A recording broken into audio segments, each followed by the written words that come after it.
بسم اللہ الرحمن الرحیم سیدنا کریم صلی اللہ علیہ وآلہ وسلم۔ آج کا ٹاپک ہے اللہ تعالیٰ کی رحمت۔ اللہ تعالیٰ کی رحمت بہانہ ڈھونڈتی ہے۔ اللہ رب العزت کی صفات عالیہ میں ایک بہت نمایاں صفت اللہ تعالیٰ کی شان رحمت ہے۔ اسماء الحسنہ میں الرحمن اور الرحیم دونوں ہی اسی صفت کے ترجمان ہیں، اور ان میں اللہ تعالیٰ کی رحمت کی کثرت، عموماً، تسلسل اور دوئم سب کی طرف اشارہ موجود ہے۔ قرآن مجید میں سینکڑوں مقامات پر اللہ تعالیٰ نے اپنی صفات رحمت کا ذکر فرمایا ہے اور حوالہ دیا ہے کہ تمام قرآنی صورتوں کے آغاز میں جو آیت تلاوت کی جاتی ہے، تمام اہم کاموں کا آغاز جس بول سے کیے جانے کا حکم ہے وہ بسم اللہ الرحمن الرحیم ہے، جس میں اللہ کے رحیم، سب پر رحم کرنے والا، رحمان رحیم، بہت مہربان، رحم فرمانے والا، زبردست رحم فرمانے والا۔ قرآن مجید میں ایک مستقل سورت الرحمن کے نام سے موجود ہے، جسے قرآن پاک کی زینت قرار دیا گیا ہے۔ اس کا آغاز صفت الرحمن کے ذکر سے ہوا ہے۔ پوری سورت میں ابتدا سے آخر تک صفت ثمرات، نمونوں کا بیان کیا گیا ہے۔ اس کے علاوہ بہت سے مقامات پر گناہ گاروں کو جہنم کی سزا کے ذکر کے بعد اللہ تعالیٰ سے اپنے غفور اور رحیم ہونے کی صراحت فرمائی ہے، اور کئی مقامات پر اللہ تعالیٰ نے اپنی طرف رحمت کی نسبت کی ہے، اور کئی جگہ پر اپنی رحمت کی وسعت کو بیان کیا گیا ہے۔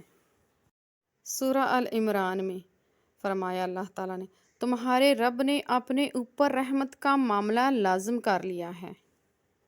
اسی سورت کی ایک آیت، تمہارا رب بڑی وسعت اور رحمت کا مالک ہے، میری رحمت ہر چیز کو محیط ہے، تمہارا رب بہت بخشنے والا، بڑی رحمت والا ہے۔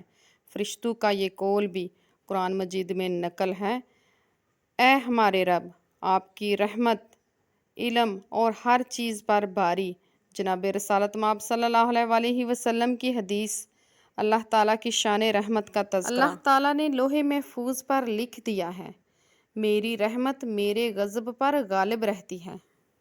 ایک اور جگہ ارشاد فرمایا، میری رحمت میرے غضب پر مقام رکھتی ہے۔ مختلف حدیث میں اللہ تعالیٰ نے اپنی رحمت کے 100 حصے فرمائے ہیں، اس میں 99 حصے اپنے پاس اللہ تعالیٰ نے رکھے ہیں، جو آخرت میں قیامت کے دن یعنی اپنی رحمت بندوں پر اللہ تعالیٰ نازل فرمائیں گے، اور ایک حصہ دنیا میں بھیج دیا۔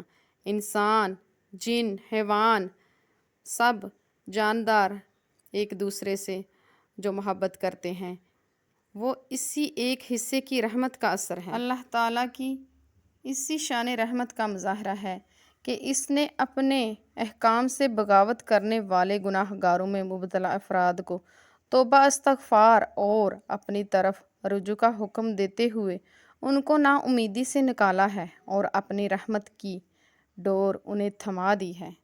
فرمایا، اے میرے وہ بندے جنہوں نے اپنی جانوں پر زیادتی کی، اللہ تعالیٰ کی رحمت سے نا امید نہ ہونا، یقین رکھنا اور جان رکھو کہ اللہ تعالیٰ سارے گناہ کو معاف کر دینے والا ہے، یقیناً بہت بخشنے والا، بڑا مہربان، نہایت رحم والا ہے۔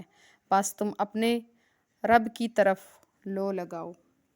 سورۃ زمر، آیت نمبر 53-54۔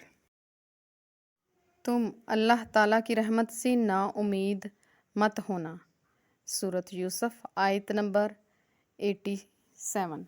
اللہ تعالیٰ کی رحمت بہانہ ڈھونڈتی ہے، اور بعض اوقات بندوں کی بہت چھوٹی نیکیاں بلکہ دل سے احساس ندامت، آنکھوں کے چند قطرے آنسو، معافی کے 2 بول رحمت کو جوش دیتے ہیں، کامیاب ہو جاتا ہے۔ اللہ تعالیٰ کی طرف سے تمام گناہوں کی مغفرت اور جنت رحمت کا فیصلہ ہو جاتا ہے۔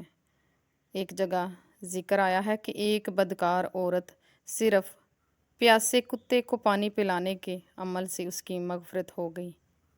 آپ صلی اللہ علیہ وآلہ وسلم نے ہدایت فرمائی ہے کہ تم کبھی کسی نیک کام کو ہرگز حقیر اور معمولی نہ سمجھو۔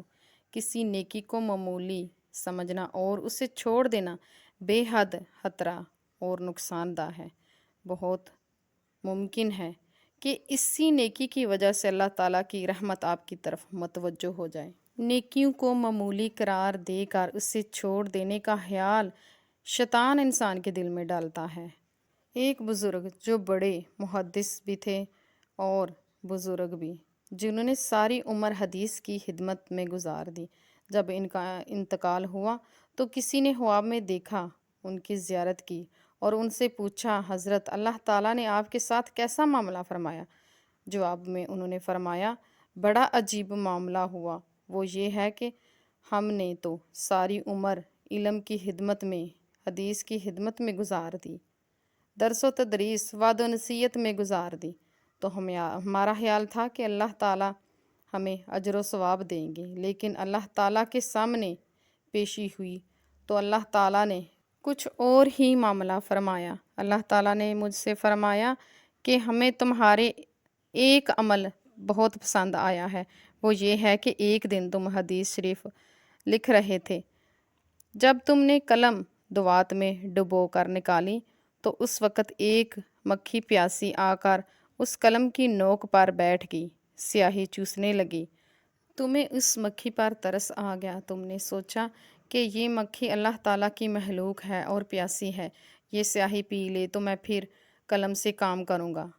چنانچہ اتنی دیر کے لیے اپنا قلم تم نے روک لیا اور اس وقت تک قلم سے کچھ نہیں لکھا جب تک وہ مکھی اس قلم پر بیٹھ کر سیاہی چوستی رہی۔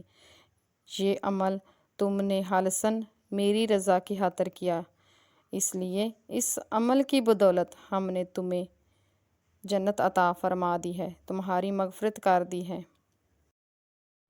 ہمیں اپنا دامن مراد اللہ تعالیٰ کی رحمت سے مالا مال کرنے کی فکر کرنی چاہیے، اپنی غفلتوں سے باز آنا چاہیے، اپنے رب کو منانے کی کوشش کرنی چاہیے اور ایمان کی پختگی کے ساتھ اپنے دل میں خدا کا خوف پیدا کرنا چاہیے۔